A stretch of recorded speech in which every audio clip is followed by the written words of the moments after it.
greetings to everyone from Iora Ecological Solutions. Iora is a leading environmental advisory firm in India with expertise in natural resource conservation, climate change mitigation, and adaptation. I am Dr. Premvada Bagadia. I'm Senior Manager under the Research and Consultancy Wing. I specialize in landscape ecology, ecosystem services valuation, and pests. Before I proceed with the panel introduction, I will take a quick moment to introduce the project under which we are conducting these monthly dialogue series. This project is funded by the Shakti Sustainable Energy Foundation. The title is Integrated Assessment of Land-Based Interventions for Strategic Mitigation and Economic Sustainability. The aim of this assessment is to draw an evidence-based backed strategic roadmap for implementation of LBM interventions. While working on this very interesting project, we have some crucial questions around land-based mitigation, their contextual appropriateness, their connectedness with ecosystems and human well-being. And that is where we are here today to discuss with the eminent host of professionals from research, market, behavior change communication. In our previous series, we have talked about stakeholders, and we cannot deny the fact that how central communities are to all kind of land-based mitigation initiatives. Further on this, both ma'am is here and Ramanshu will be speaking. I'll proceed with introducing our panel here. First of all, I'd like to introduce and welcome Dr. Madhu Verma, Senior Economic Advisor and Chief Environmental Economist with us. Ma'am leads the research and consultancy wing at Iora, and ma'am is everyone knows ma'am is an internationally recognized environmental economist, policy expert, having expertise of more than 40 years in ecosystem services, valuation, green finance, natural resource accounting, biodiversity conservation. Ma'am is credited with the pioneering work on NTCA funded valuation of tiger habitats in India. She has also pioneered the recommendations for environmental fiscal transfers through the 13th, 14th, 15th Finance Commissions. Next, I'd like to welcome Dr. Manoj Janardhan Avare, Chief Thematic Programmatic Executive, Animal Nutrition and Climate Action at Bharti Agro Industries Foundation, BAIF Development Research Foundation. Sir has over 2 decades of experience in livestock nutrition and field-based mitigation strategies. Dr. Avare has led transformative projects focusing on reducing greenhouse gas emissions while enhancing rural livelihoods. So very, very relevant to today's discussion. We have a speaker with us who is a social entrepreneur. And I'll take a little bit of a freedom to say that a series of organizations have been founded by Ms. Ekta Jaju, Executive Director with SwitchON Foundation, ONergy and ONganic. She's currently CEO of ONganic Foods, and she leads initiatives for smallholder farmers through the development of markets for organic food. She's also got a background in sustainable energy and agriculture and has several awards, which include the Unlimited India Fellowship, CSA Fellowship from Packard Foundation, and among others, Dasra and BYCL. We welcome you, Ms. Ekta. It is also my immense pleasure to invite Ms. Chhaya Bhanti, founder and CEO and creative director at Vertiver. Vertiver is a behavior change organization focused on climate action and natural resource conservation in India. Chhaya has designed and implemented various participatory behavior change communication tools and strategies. Her key expertise lies in connecting behavior change, behavior research with policy. Some exemplary projects under Chhaya's wings include the Sudhara project, Unnat Kheti program, Prana project, and now the PM Pranam project. This session will be moderated by Mr. Ramanshu Ganguly, who is Associate Director, Climate Insights, Shakti Sustainable Foundation. Ramanshu leads the Sustainable Agriculture and Land Use Initiatives and also oversees Shakti's monitoring, evaluation, and learning framework. He has over 12 years of experience in evaluating research. He specializes in climate smart agriculture, energy access, natural resource management, systems transformation. Because of his strong interest in promoting integrated approaches and bringing together various stakeholders, he is the perfect moderator for this particular session where we are having experts from market, from research, and from community behavior. With that, I'll request Dr. Madhu Verma to please provide us with a context and provide the audience with a context on what is exactly our project about and why are we having this dialogue, and brief about the previous dialogues that we had in this series. Thank you. Over to you, ma'am. Thank you, Priyamada. Thank you so much, first of all, for a very generous introduction. I'm very happy that I'm here at Iora and I'm leading this particular project, which Priyamada just mentioned about on integrated assessment of land-based interventions and for strategic mitigation and economic sustainability. And we really want to not just, conduct the study and execute a couple of such interventions. We were also very keen to understand the overall scenario set up with huge number of experts. And before coming to this particular dialogue series, we have done a lot of work in terms of scanning a lot of literature across interventions which have been made for afforestation, agroforestry, grassland-based interventions, agriculture, wetland, urban context as well based interventions. And idea is to understand how these such interventions, which have been kind of success stories, have got potential for replicability as well as the scalability.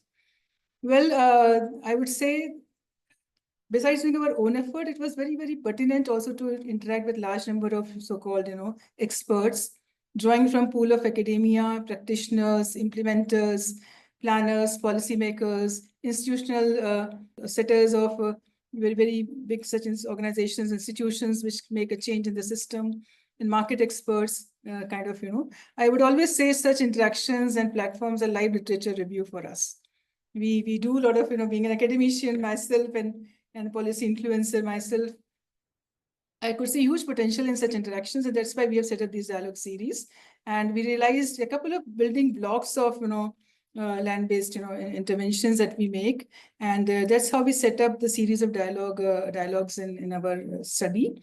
And first such dialogue, which we started with in July 2024, was on role of land-based mitigation in climate action in India. And we gathered experts from government policy makers and implementation agencies and financial experts. And they focused on how land-based mitigation strategy should incorporate to achieve scale that we were talking about. And some of the points that were discussed regarding establishing benchmarks and standards of planning material to enhance the productivity, performance of agroforestry interventions, develop a strategy that involves subnational entities and work towards comprehensive policy and for data land-based mitigation. In the second conversation, we focused on multi-stakeholder partnerships for land-based mitigation in India, but stake, interest, and dependence on particular kind of intervention and activity. So we gathered from large pool of stakeholders and how proactive the involvement of stakeholder groups are in our land-based mitigation interventions. We looked at there's a need for holistic, interdisciplinary approach supported by economic valuation and financial tools. We talked about community projects. We talked about urban-rural sustainability, depends on regional planning, green belts, how these interventions can be made. So we continue discussing these issues in our second one. The third one pertained to a very important ecosystem, which is supposed to be the most neglected ecosystem in our country, the grasslands. Grasslands in climate spotlight, shifting the narrative from degradation to restoration. They are treated as wastelands, they are treated as degraded lands, but they have huge potential for ecological, climate, and cultural values. So how these things can be taken forward, we discussed in this particular conversation. We looked at the historical importance, how they've been misclassified, and what can be done to improvise, improve, or refurbish these grasslands. We talked about a couple of other such interventions being made, which are actually compromising with the potential of grasslands. As Priyamada mentioned, we talked about ecological connectivity in this particular dialogue series. We talked about grasslands in India, Nepal, Bhutan, and also grasslands lying outside protected areas. Because in our country, the forests are taken as agricultural lands, taken as de facto, grasslands. So this is what myth we have to break. Continuing with the dialogue series, a very pertinent one. Rather, I would say the most important, but is take interest and aspect of any kind of management activity are the communities. So we are going to talk about community engagement and co-benefits from land-based mitigation. And of course, they are the fulcrum of any kind of intervention. We talk a lot about, for example, doubling farmers' income. We talk about many such benefits from interventions. But unless we make some structural changes, some policy interventions, market-based intervention, and take a very holistic view of the situation, we can't bring changes in the well-being of communities. So this is what the basic background of the current one and the background of what we have done so far. So now, and we're very carefully, chosen experts to throw light on these aspects. We're going to talk about. We have from research background expert to talk about the requirements for communities, and we talk about the market aspect. We talk about the holistic view, panoramic view of the whole situation.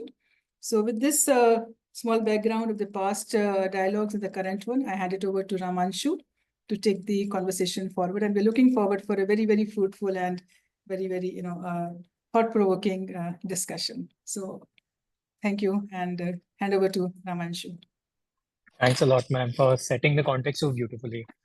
So, no, in fact, the last 1 year that we have dabbled with this project, I think it gave us a lot of insights, and the way we had structured it, looking at it from the larger macro lens, how it can, focus on India and then funneling down to one of the methods around grassland. But one key learning that we've realized that comes out when we talk about LBM in general is how systemic it is and how place-oriented it is. Essentially, what it talks about is the moment we start talking about systems, how it's important that we have already spoken about the multiple stakeholders that exist, but how so many stakeholders need to be in sync for LBM to eventually get scaled and eventually get replicated. So essentially what we also need to look at is how, at one end we have policy stakeholders who essentially have a governing role in that place. We have other stakeholder participants who would have a role around the action that's being taken in that place. But what comes as a as a very strong element for scalability is the ownership and the understanding of the problems and the solution in that place.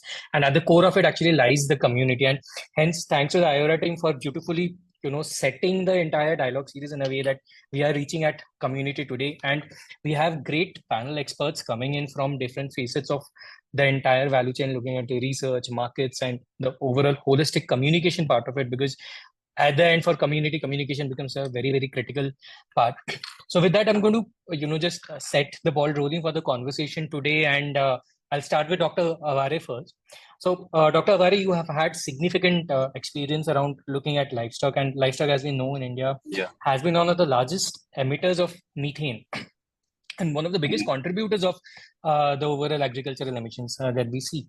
But from what I understand is that emissions as a point is still not a very, very strong, does not resonate as much with the farmers. So when we start engaging with, farmers, should we also look at working towards farmers' appreciation for emissions and hence any kind of land-based mitigation measures, or should a narrative be very different from the entire emission-related narrative that we otherwise follow? So thank you so much to all of you, because inviting me as an expert, particularly for the livestock sector, because that is what the background everyone knows, that livestock is one of the largest emitters, right? And based on that, actually, there are different reasons, but ultimately our aim should be, focused on the how we can, convince the farmer and create awareness amongst the farmer. That is what the challenge we were also facing, and that is not the case with only methane emission mitigation strategies and all those. Even if you see that actual feeding practices to be followed, so it will take certain time to take adoption level up to that. Particularly by the farmers or livestock keepers. So obviously, since the last 3-4 years, actually, we are observing that yes, absolutely, farmer is nothing to do with the environment, and then again mitigation strategies, etc. But what you want exactly, that what is an awareness, what is an importance of methane emission and its mitigation strategies, adoption, etc. So for which it is strongly required to create awareness amongst the farmers through different channels. So what we are adopting is will be shared by shortly, but again I'm saying that obviously that such kind of campaigns should be arranged, number one. Number two, that awareness amongst the farmer about the different technologies to be adopted for as a mitigation strategies. So those are the scenarios what we are observing into the field conditions. And right now, as compared to last 3-4 years history, again, what we are observing that farmers are, showing their interest to adopt the different technologies or interventions to be followed at their level so that enteric methane emission can be reduced. So these are the things actually. Yeah. And that's very interesting take on this, Dr. Avare, especially focusing on the adoption of technology. But with this, I'll actually, move on to Ekta. Ekta, you have worked across multiple organizations, and I know from your success stories across, various states, how you have also been able to mobilize a number of farmers from their existing practices to, varied practices, which eventually focus a lot on emissions, not just the cropping practices, but the overall value chain practices. And emission reductions have been there. So, Ekta, my question to you is, when you engage with the farmers, do you also front load emission reduction as a narrative, or do you also perhaps, look at something else? Just to give an example, because you have also forayed a lot into vegetable production and hence making that market linkage. And there has been significant shift from puddle transplanted rice to vegetables. So because the moment we try to do that shift, there is a lot of emission narrative that goes on there. So for you, how have you been able to, push farmers from a business as usual situation to?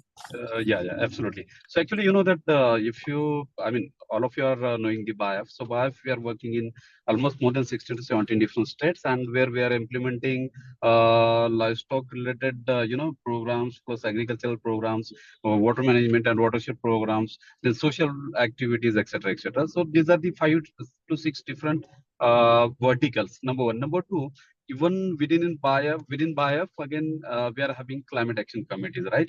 There are 5 different working groups, and those are working on the different strategies to be adopted. Now, pertaining to your question, that particularly as a package of practice, what we are recommending to adopt, technologies to be adopted by the farmers. So what we have done, that we have segregated the activities pertaining to your specific question. Say, for example, there is a farmer, and that part of this strategy, what we have shifted them. We are trying to shift them to adopt our, particularly you might have heard about the WADI programs, right? So in which again climate smart practices we are recommending. Number one. Number two, what we are suggesting them, that how you can utilize the available resources, and based on that, how you can contribute to reduce the emissions. So that way, again, participants are being promoted. That is number one. Number two, particularly if we talk about the livestock sector, so particularly for the livestock, we are recommending 3 basic interventions and approaches so as to reduce the methane emission. So number one is use of sex sorted semen, because you know that in conventional semen there is a possibility that 50% male and female will be born, and obviously those males are not useful, and that's why farmer is nothing to do with his nutritional management, and because of that, again, there is no as such control on the methane emission mitigation. But in sex sorted semen, there is a possibility that more than 90 to 92% female will be born, and based on that, again, that farmer will take care of that particular cow or female, and because of which, again, there will be reduction in a methane, particularly if you measure it in terms of per liter of milk yield. So that way, we are, giving an solution as an intervention.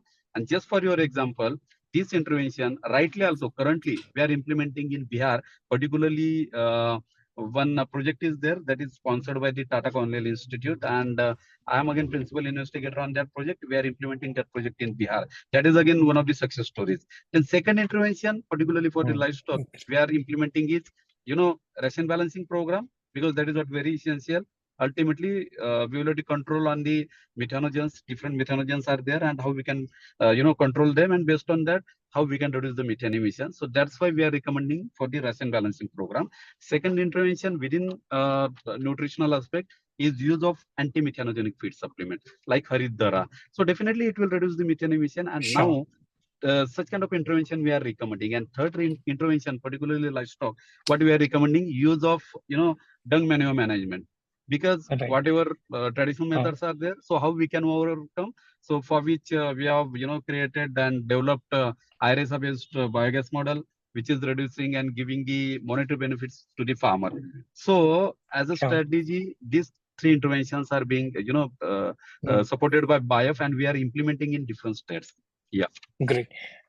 Thanks, Dr. Vari, for giving that in the elaborate here around the livestock. But I'll also try to move to around the agronomic and the cropping practices and the agriculture, the crop value chain. I'll ask Ms. Ekta Jaju here from her experience across the working West Bengal, Jharkhand. What is a number of states where smallholders play a significant role, and hence also moving to that point, because where food security has also been an issue, and as a result, a lot of existing practices around say puddle transplanted rice, and you have also convincingly made farmers shift from paddy to a lot of other crops, which has had methane related reductions. Emission reduction has been at your foray across the value chain also. Just want to understand, like, when you engage with the farmers, does it make sense for us to have a methane related front loading narrative, or how have you done how have you been able to successfully do it? Anshada, for the question. So I think you raised a very important point. So when we decided to work on agriculture, as for looking at mitigation and adaptation purposes, one thing that so our strategy was very clear. When you look at agriculture, about 80% are smallholder farmers. So our strategy needs to make sense for a smallholder farmer, right? Because very few of them are largeholder farmers. And then when you start looking at the smallholder farming community, you realize that, and when you start working with them, you realize that they understand everything. Like they understand, what they are spraying, why they are spraying, why it is bad for the environment, why it is bad for their health, everything. Like the single biggest decision maker for them is economics, right? So if everything else makes sense, but if you're not able to make the economics work for them, period, they will not be able to they will not switch. But if you can make the economics make sense for them, you've had like a convert. Right. So, I mean, for us, like, of course, we talk about everything else because farmers are not, for the lack of a better word, farmers are not stupid. They're very intelligent. They're entrepreneurial. They understand everything. But so once the maths make sense, so some of the groups that we work with, what we try to sell to them is, when you become organic and when we're able to connect you to export markets, and some groups have connected to export markets, they've seen a significant increase in income, right? And so once they have, they know that if they are able to grow genuine organic food and which pass all the relevant tests and QC parameters, they're going to get a significant premium year on year. Now, we don't have to communicate to them why they need to switch. They are now organic farmers and they will continue to increase their land under cultivation as long as they see market opportunities. But that's one group. What also happens is then you're not inclusive because everybody can't turn to organic farming because a lot of times the crops that they are growing are perhaps not even required by the organic market. So the other strategy that we started to adopt is, can we help farmers understand if they work on their soil, how can they improve their productivity and bring down their costs? Again, that is an economic angle where you explain to them that, like say an entrepreneur, if my cost is X, I can sell it at X plus Y, right? Technically speaking. But a farmer can't do that. A farmer has to sell their crops at the price at which, the market ceiling is, right? So then how do they increase their income? That's only by bringing down their costs. And they can only do that if they're not dependent on buying everything from the market, but if they can make something in-house using material that they have. So that is the other narrative that we are working with farmers on, to say, start working on your soil, bring down your costs, and thereby increase your profitability and of course improve your productivity. And then everything in between, like IPM and other grades of food which can fetch them better price. But the conversation has to be around price. Everything else they will buy in anyways. That's very interesting that you mentioned, and yeah, especially like we understand the farmers are entrepreneurs. High time that we shift our lens across India. Like farmers are not beneficiaries, but they are entrepreneurs. They're various businessmen are coming up together. To which I would actually come to you, Chhaya, because you have worked across states, across various domains of LBM, and you have had significant success across various states around various parts of LBM. So I think my question to you here would be: do you see that whenever we reach out to say the the community across whatever part of whatever type of LBM, whether it's agroforestry, whether it's just agriculture, whether it's grassland conservation in some form or the other. Do we need to tailor our narratives when we reach out to farmers across these domains? With that, like when we talk about land-based mitigation measures, then do we need to weave in a different sort of narrative? Or should we have like does it make sense to have a very straight-jacketed, broader narrative and the nuances can shift according to context? Thank you so much, Ramanshu, for framing that. And I think I'll continue from what you've also said, Madhu ma'am said, everyone's talking about the need to really make an economic argument. And for sure, the entry point for all of the nudging of the behavior is that it starts there, but it doesn't end there, right? Because we have seen examples in places such as Punjab, in which farmers have been motivated to change their behavior, not necessarily for economic reasons, but for actually spiritual reasons. But of course, these are farmers that have some buffering capacity. Of course, I have not, but I've also seen landless farmers who in Madhya Pradesh, who's like at least one, I don't want to say farmers, who saw that leasing a land at very low prices, putting some effort in regenerating it and having it actually yield higher incomes makes economic sense, and therefore amplifying it. So long story short, I think one of the things that happens on the ground when we first go in is that there are existing narratives and myths. Like ma'am said, we need to break some myths. So there are myths about organic farming, natural farming, all kinds of farming, and there is an immediate resistance that you meet. There is either I'm not interested, or I may be interested, but I'll talk to you later, etc. So you know how there are different, in the behavioral wheel, there are these 6 stages of behavior. And I think when you go into these places with a land-based mitigation strategy, one of the first things you're doing is you're expanding the conversation. You're telling people, don't just think about the farm, think about the landscape. And if you think about the landscape, it has co-benefits. Now, like 100 years ago, we had a lot more social capital in a social system. So this conversation could have been driven by the elderly, the wise, the whatever, and people could coalesce around a singular idea and maybe they could invest in it. But now, as we know, things are very fractioned. So we will have to take different narratives for different people. So, the idea of co-benefits from land is compelling. The idea of performance-based incentive that LBM offers is very compelling. But someone at the local level, whether it's a Gram Panchayat or whatever, local institutions first need to really understand the narrative, then let that permeate. One of the mistakes we make is we first go into a group of farmers, we start to, direct our narrative at them. It kind of meets their resistance barriers, and then it sort of dissipates. And then we hope that from their demand, it leads to that local institution. Perhaps we need to kind of enter from the institutional approach, make sure everybody understands, because this is still a pretty complex idea. I mean, even though we all know integrated action, etc., but once we start breaking it down, even at a farm level, things get really complex very quickly.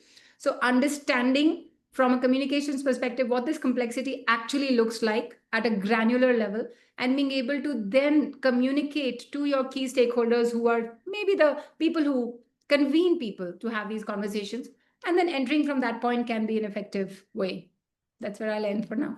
No, that's actually very interesting, Chhaya. Like how we also need to identify these anchor institutions at various places. I think they play a major role in converting their existing, because at the end it's about bridging their existing knowledge and connecting them with a new scientific knowledge or whatever we are, or sustainable practices that we end up trying to promote.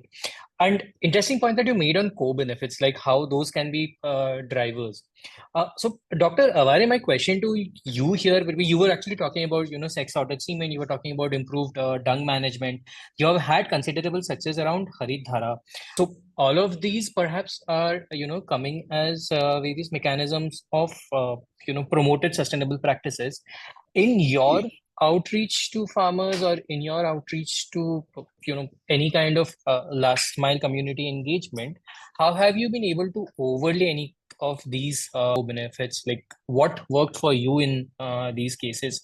Did you, or like the first question for you, like, did you actually lay your co-benefits, or how did you manage to do this narrative over there? Actually, it's a really good question because that whatever technology or intervention is there, no. So particularly, so as to populate it into the field condition, what strategies we are adopting, that particularly technology dissemination part, particularly. So basically, at Central Resource Station of BAIF, we are validating that or those technologies, because fortunately, even if I am a veterinarian, but I was an in charge for biofertilizer and then our biogas unit ultimately for 17 years. So during that, we have lot of research work have been done by me and my team, and based on that, we could achieve the 2 patents for IRESA-based biogas models as well, particularly for the slurry filtration, and then again utilization of slurry separated water for making liquid organic fertilizer at the farmer's doorstep. So such kind of studies and research we have conducted at Central Research Station,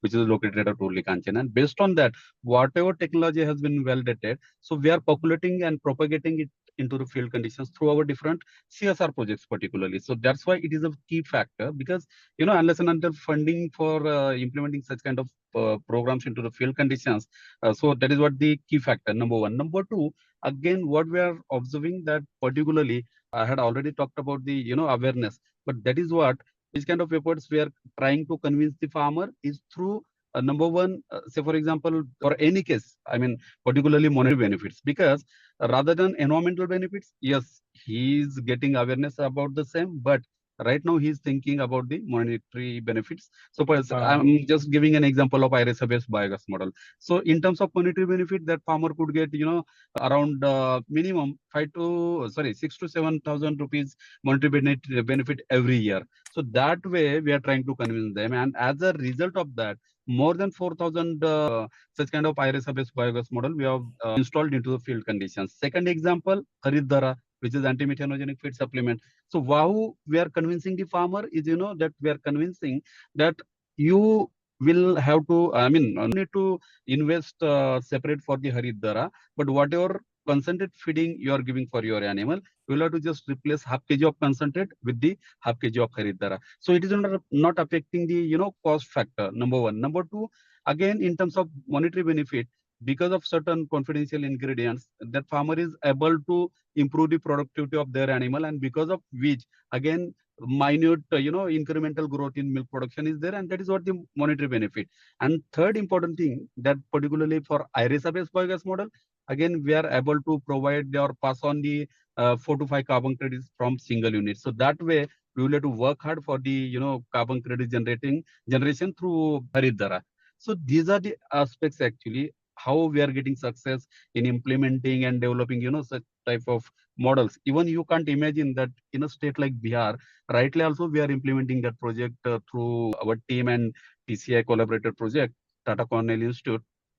So in that area also, now adoption level is increasing day by day. So again, so these are the different strategies, and that we are following. That is, first is validation, then propagation, and convincing the farmer, particularly by showing the monetary benefits as well as environmental benefit, plus productivity enhancement. So these are the 3 key aspects actually. Yes. Dr. Rawai, I think one common thread that all three of you made is your farmer outreach, front-loading environmental narrative perhaps still does not work with farmer. It's an economic narrative or a cultural narrative.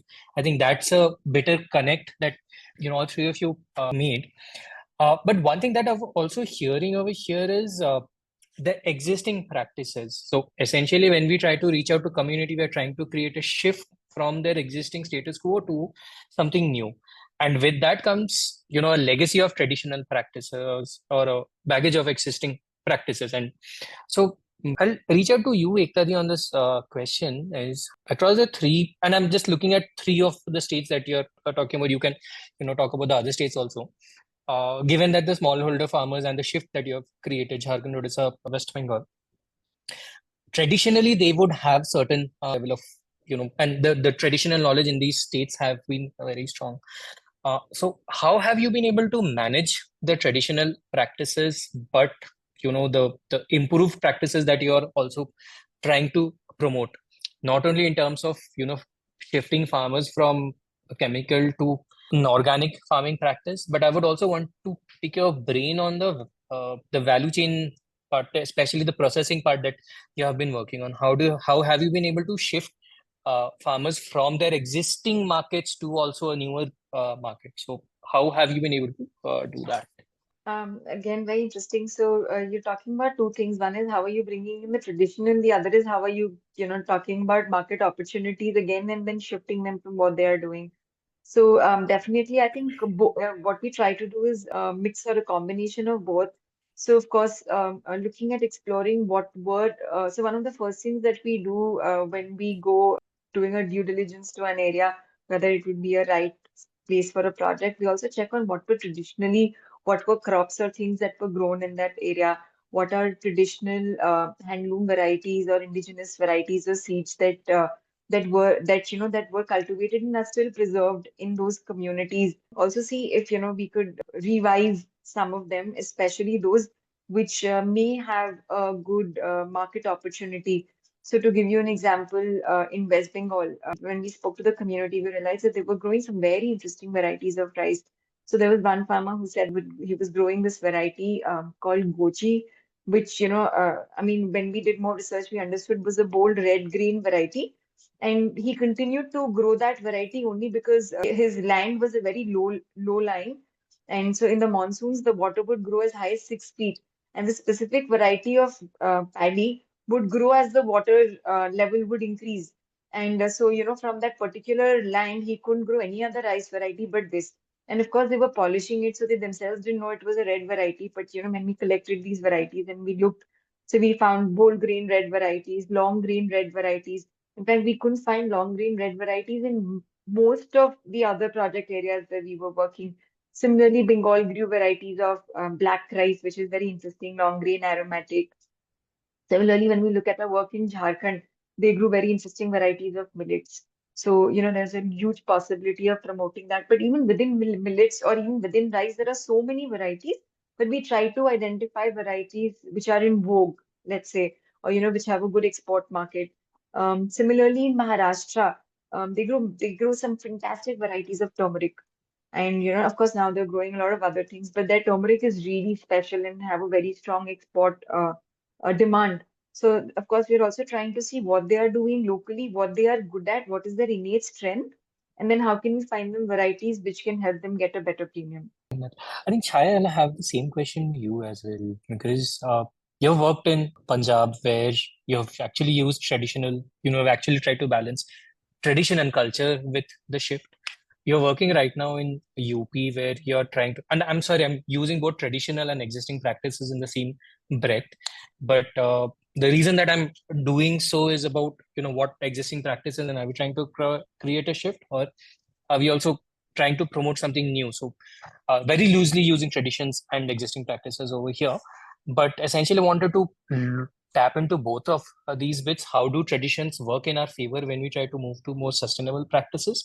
Or how do the baggage of existing practices restrain us from making these shift?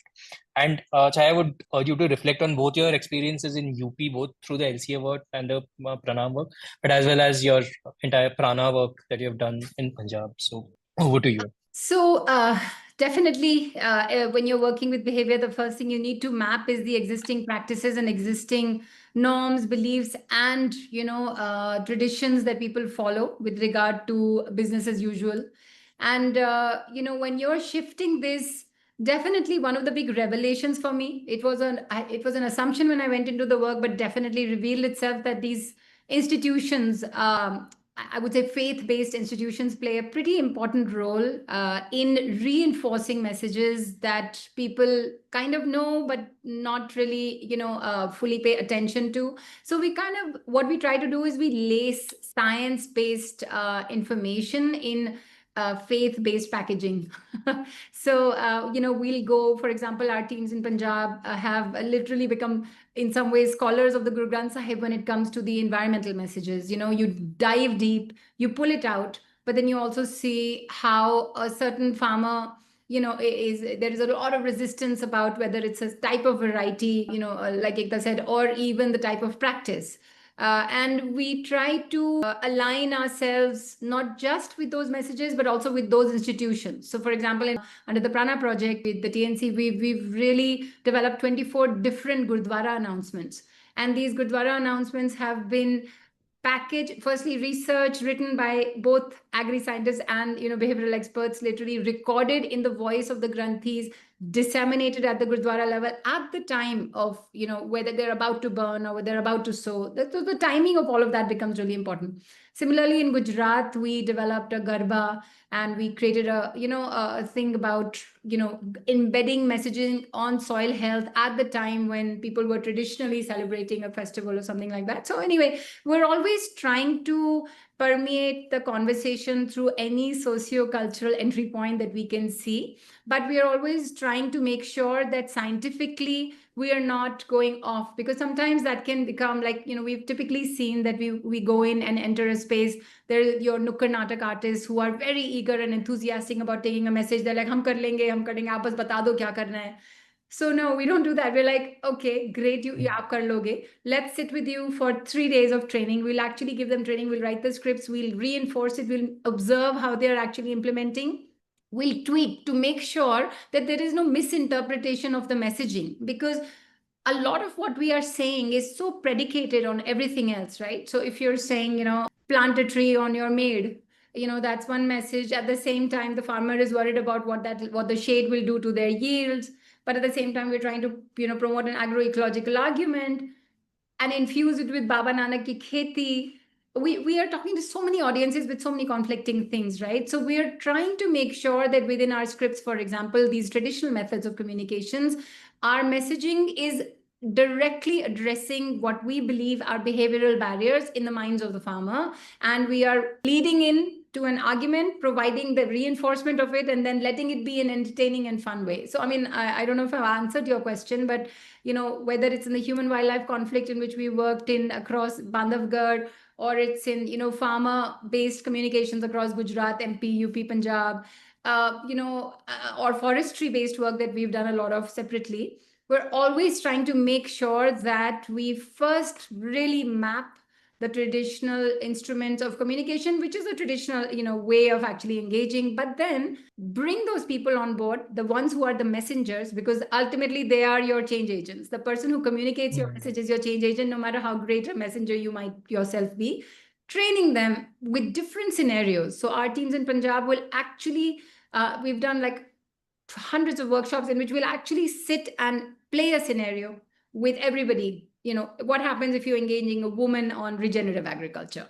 What happens if you're telling her to play a role in enabling a farmer to choose the right technology or at the right time? Or what happens when you're trying to promote an AWD pipe, etc., etc. Hundreds of practices such as that. We'll actually map the scenarios through a lot of interaction. Then those scenarios, we will then develop the right kind of conversation transcripts, truly, like at the end. And then those conversation transcripts will actually enable the messenger on the ground to communicate scientifically, traditionally, culturally, in as much a nuance and manner as possible, so that we can try to at least build the willingness and shift from a negative perception and a risk perception to the possibility of positive perception. If I understood you correctly, so when we try to engage with community, does it make sense for us to have a larger, perhaps a standardized, larger flow of engagement, and then nuances then get built as we change context? Those nuances can be on economics, those can be on the cultural aspects that you mentioned, and then like this larger framework that fits for agroforestry, LBM, agriculture, grassland, whatnot. But am I correct in saying that? Yes, it's kind of like, because I come from a brand strategy background, it's kind of like when a brand enters a new market, it has a tone and style. It knows what its personality is. It can deliver many different messages to you later on, but it enters with a particular kind of so in similar ways, when you're entering, you've got to identify exactly what kind of personality you want to be. Do you want to be the fun and engaging personality that's bringing people together and having them learn along the way? Are you trying to be, of course, this is all resource based and it's highly resource intensive work, certainly not an easy work. But I think if you lead by value, if farmers can see from the very first interaction that you have something of value to offer, that you're not resorting to typical generic kind of conversations in which in some ways they are all fatigued from all of that. If you can bring in something novel that they can hook to, they can see. I mean, farmers are the smartest people, we all know that. They can see and feel the value. And if you do a value-led thing, then you can kind of gently walk in, and every single interaction you have with them, I feel, and we are very insistent, we've got to add value to that interaction. It's very precious time that they've given to us. We have nothing to offer. We've got to make sure that that one engagement leads to some value. So all the time there is that kind of hoping that transaction works for them. Thanks, Chhaya. Very interesting points that you mentioned around value and the change agents. So it's very important for us to identify these change agents at least when we start talking about places. So, Dr. Awari, when you have worked on, say, the multiple states that you have looked at, and hence you have looked at multiple contexts, be it Uttarakhand, be it Bihar, be it Maharashtra, while it's still a larger livestock related problem and perhaps similar solutions, you have looked at multiple contexts. So, when you tried doing it, did you also feel the importance of how do we bring in such change agents, be it institutions or be it, perhaps individuals at the ground? Is that an approach that you bring in the work in your outreach to community, or how does that translation of your research, the research Yeah. that you have and the solutions that you have, how does that get translated to the last mile, and what kind of change agents do you feel have you used over here? Yeah. So actually, again, that earlier I told that particularly we are implementing it in a model of project actually, right? In most of the states. So in that particular states, what we are doing that we are implementing either CSR sponsored project. There are different funding agencies, those are sponsoring under CSR. That is one approach. The second is again, we are implementing some sort of projects through different government agencies. Say, for example, Department of Animal Husbandry, Department of Agriculture, then Indian Council of Agriculture Research, plus some of the international agencies like Bill Melinda Gates and Foundation. So under that, again, that we are getting their support. And the main important thing that in most of the places, what we are observing that farmers are interested, particularly for the getting subsidized kind of support from the either BAIF or any agency, so that again, that they can show their willingness to adopt that particular technology or intervention. So that way, finally, what I can conclude is that that there should be involvement of different agencies jointly, particularly say, for example, there are different FPOs, right? There are different government agencies, different animal husbandry department, and another departments plus CSR agencies. At the same time, there should be strategy, governmental, implementing agencies, and again, they should get support from the government agencies as well, particularly for the getting some sort of subsidized rate for the different interventions. Say, for example, I would like to give an example of different state animal husbandry departments who are giving some sort of discount, particularly a subsidy for the sex sorted semen. So under that, again, that farmer is willingly increasing that particular count of that those farmers.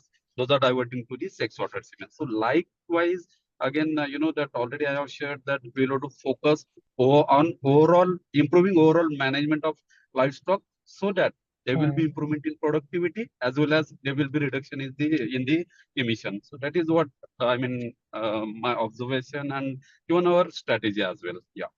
Great. No, thanks for this bit. So, Chhaya, I would actually like to come back to you on a bit which Dr. Awari was also hinting on. It's also informing this value chain players and also reflecting on your experience from the Pranam, right?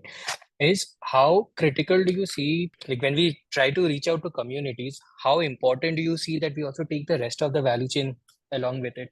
Because historically, when we have tried to focus on communities, our focus has just been on communities, or if it is on some stakeholder, we've just gone all out on the stakeholder. In the Pranam bit, you're just not doing communities, you are extending the community focus through a lot of other places.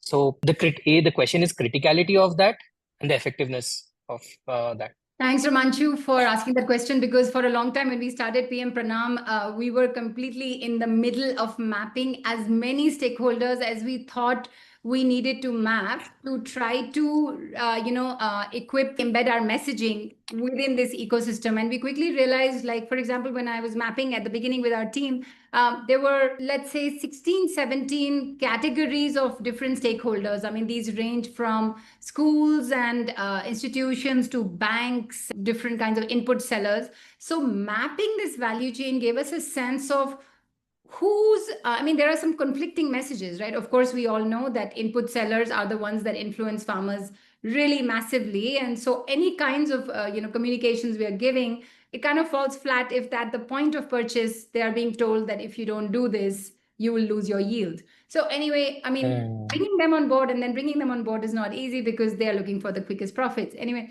I'll give you an example. In the PM Pranam project recently, we had a great success in which we were trying to get the farmer to grow dhencha as part of the green manuring strategy. And we sort of were looking at what is it that we needed to do, and we said, okay, one of the things we need is a biofertilizer partner. So we with great guts went to NBRI and said, would you partner with us? And they said absolutely flat no. And then we kind of spoke to them several times saying it could be critical. And during those conversations, it came out that a scientist had created, Dr. Puneet Chauhan had created this bioinoculant that lets the dhencha grow much faster and probably increases the yield by like X%. So we were very excited about that. But that meant that we now needed to convince the farmer to wait until we got this bioinoculant and convince the institution that it was worth partnering to see and demonstrate. And that itself was very transaction heavy. But unless those two stakeholders could come together, we couldn't actually see the benefits of new science and new technology actually leading to change. So the good news on that is they said yes, and now our farmers have now treated their dhencha with this new bioinoculant. But it actually took the room in which I was sitting, our entire office, mapping so many relationships with different stakeholders to see who has what in terms of physical inputs that can benefit a farmer, and what are the different things that are between these stakeholders that are keeping them from accessing it. That's one. And the longer term is, of course, building the enabling ecosystem, especially with regard to private sector actors, like making those things available to the farmers that they want to grow. For example, bioinputs, they would like them, but there's nobody selling them. And the person would like to sell them, the fertilizer, the private actor player, but he doesn't see profits in them. So anyway, the great thing is that there is a lot of innovation across India that is showing to us how different value chain interventions can be done.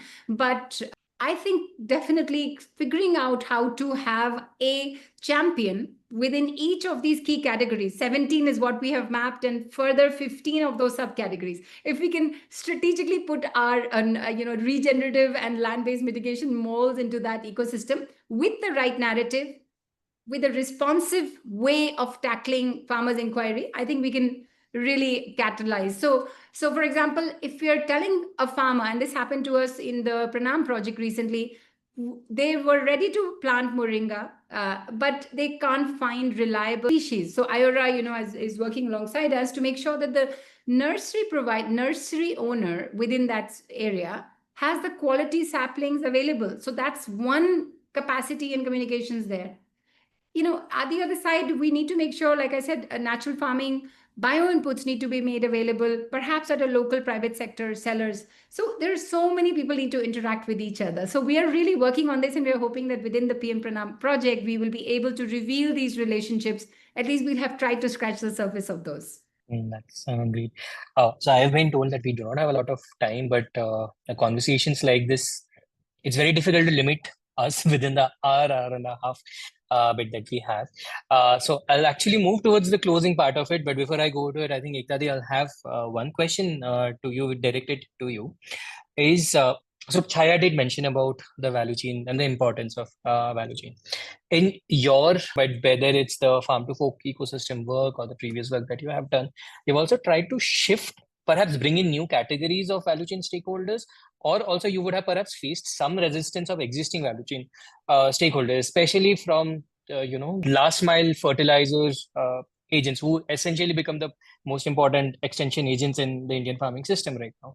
So how have you dealt with that? How have you been able to overcome that boundary, or any kind of any reflection for the group that we need to take from you? So, strangely speaking, we've actually not had too many problems with like the local input dealers or things like that.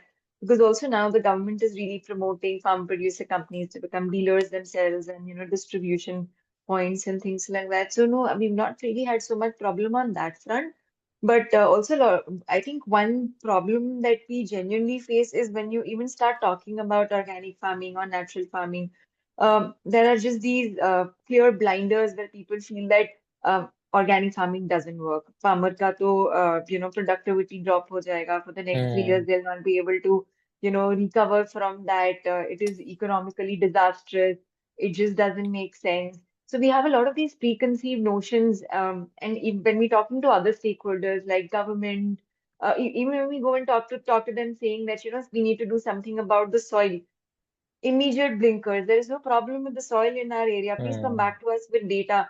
Like, there are a lot of these Yes. blinders that we work with.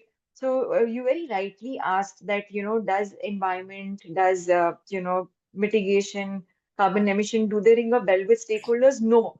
But, but as soon as, we had, during our last consultation, government officials themselves came and started talking about how, there was a Sheila Brishti which destroyed the crops of the previous year because the rains didn't come on time. The entire jute production of the district was at jeopardy because they didn't have water to process the jute. And so small things like that, and the state had to go through a mammoth effort to solve these problems. So when you start to talk to them in their language, then they suddenly understand, and then they're on board with you. They may not look at the same solutions that you're advocating, but there are a lot of other solutions that they probably want to work with you on. So I think the challenge is to identify which stakeholder can come in and help you with what, and then what is still the gap, and then can you find someone to fill that gap. But yeah, just understanding what's their pain point, and then how can you bring them on board vis-a-vis that, I think is something that we see could be useful going forward.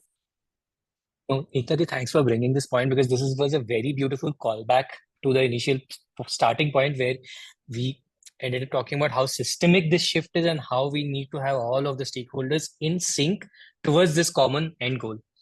I'm really sad that we need to close right now, but I think before I close, I'll have this common question for all three of you, and it's a very key questions.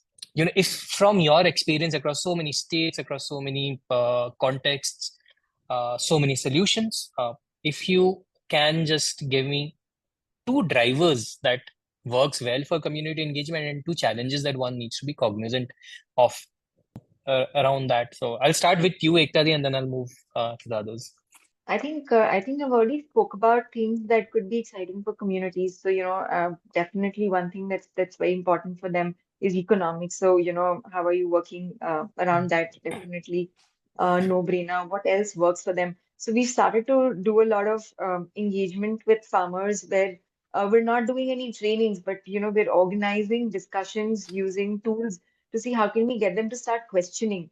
What's the impact of pesticide? What's the impact of pesticide on multiple things, or impact of using hybrid seeds on multiple things, groundwater, health, food, taste. So it's just a lot of, we're getting them to start doing a lot of thinking and questioning, which I think is interesting because we want them to be a stakeholder. We don't want them to do things because we're telling them. But and we see that approach working because we see brilliant responses coming from farmers. They're able to really rethink about, the whole approach towards, markets and inputs. What we see don't working. So as long as it's, knowledge, information, it's great. But as soon as we start telling them that you have to do more than what you're already doing, then there is this, oh, we don't have the time, हमारे पास time नहीं, हम inputs कैसे बनाएंगे? Or even if the infrastructure is there, a lot of times the infrastructure is not used. Or, they may try something unless there is like a very strong market pull or, a very strong economic incentive to move them to do the right things becomes challenging. So we're also now looking at creative solutions, looking at what has worked, strategies have worked in other places to see how can we use some of those strategies, and also the herd mentality. So, what is everybody else doing? What was the price of onion last year? If it was very high, no matter what you tell them, they will all grow onions. So, things like that is still a really big challenge. Mhm. Mm. Dr. Aware, if I have to right now go to community to ensure any kind of solution that we need to put, what kind of challenges should I be cognizant or might be mindful of? Yeah, there are obvious, challenges are there. So particularly, that stress to change the mindset of the farmers. That is what the biggest challenge actually. And then second important thing that cost effectiveness. How any kind of intervention is cost effective, and how to convince about that. That is what the major challenge. And no doubt about the different extension activities which we are following, and because we are also using different tools.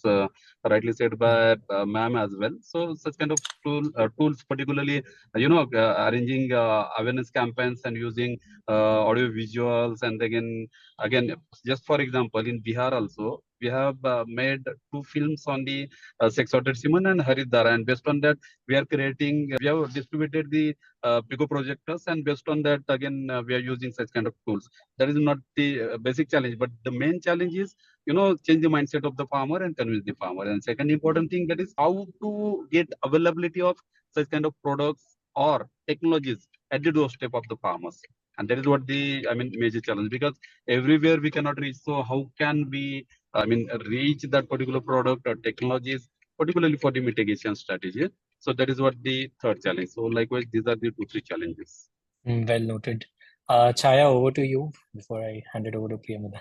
So I think one of the most important things we've seen is really problem solving and being there for farmers, even for non-regenerative practices. For example, we know that they're all practicing just the business as usual, but we should still be there for them because they see us as being people who are actually trying to solve their problems. So, for example, in our Punjab team, when there were pests that were increased as a result of unexpected rains, our team shifted from regenerative agri messaging to, hey, here's this thing you need to do to solve it, right? So timely advisory, understanding the pain point of the farmer at that particular point and bringing that value regardless of whether it's connected to your particular project or not, really what allows us to, The other I'm of course in a favor of, and all of us understand, is this idea of, a little bit of fun and entertainment, bringing that in. Of course, these really good films, value-centric films, science-based films, followed by a Q&A, conversations, gamified learning, gamified tools work really well.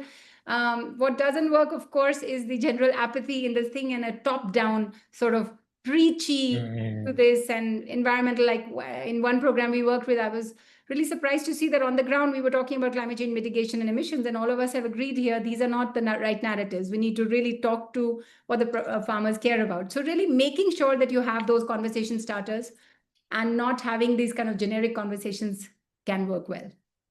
Absolutely, Chhaya. I think because at the end, we are looking at behavior shift down at the place, down at the ground. And for even for any kind of behavior shift, I have to own that solution. If I'm not convinced, I'm not going to do that. And hence, the top-down narrative will never work for that. But because of paucity of time, we are closing the conversation over here today. But I think we should definitely keep on engaging on these conversations. With this, I'll hand it over to Priyamada. Thanks a lot, the Iora team, for organizing this dialogue and especially such a pertinent topic. Thanks a lot to all of the panelists for bringing in their great inputs and the diverse experiences that you have had. That's really added value to our conversation today. So with this, thanks everybody, and Priyamada, over to you.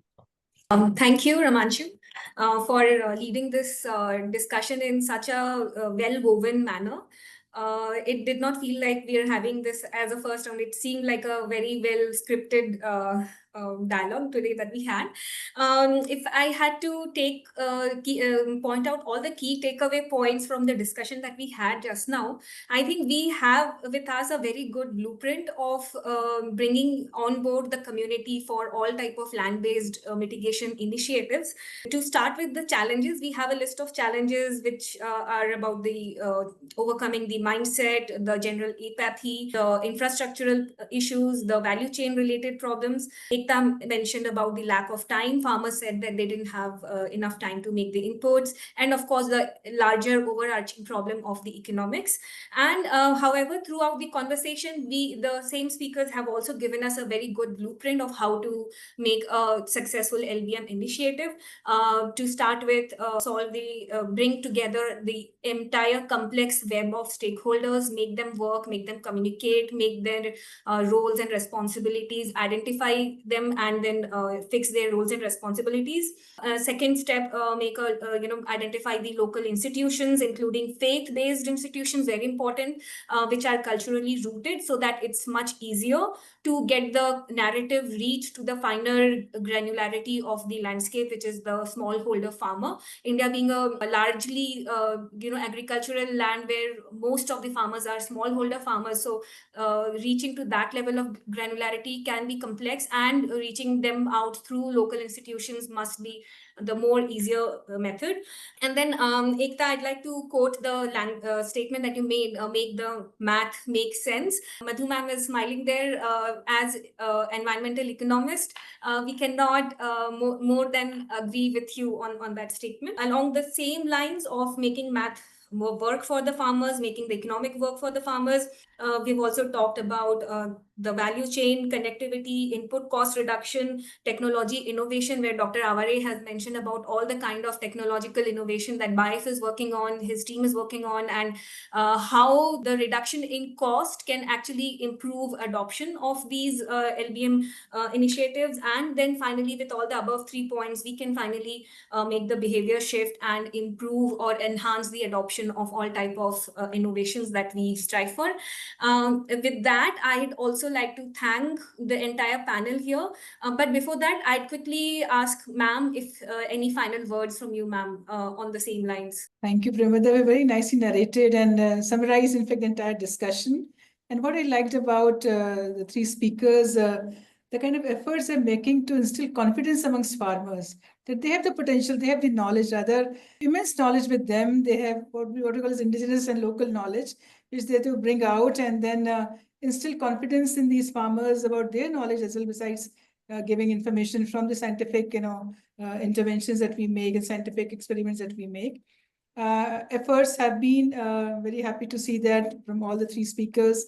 And Ramanshu, very nicely you coordinated the entire discussion to mainstream these farmers in the planning process, internalize their voices in the planning process. So when they become part of it, they become real stakeholders because they have got stake, interest, and dependence on what they're doing. And that's how the whole process can become successful. I'm very happy to see that discussion about co-benefits. That's what is my bread and butter for last so many years, how interventions that generate so many invisible, benefits, invisible contributions that they make, but farmers are not aware of that.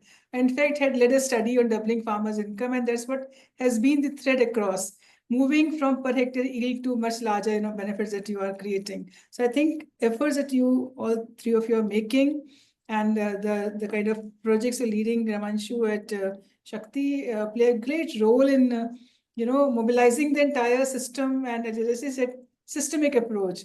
I say the 3 Ps, the processes, the persons, the products, bring together, and that's how you can, generate much better holistic and larger outcomes to this so-called the marginalized communities, and we have to mainstream them, instill confidence, and make them successful in their efforts and improve their well-being. I think the discussion has been very, very fruitful.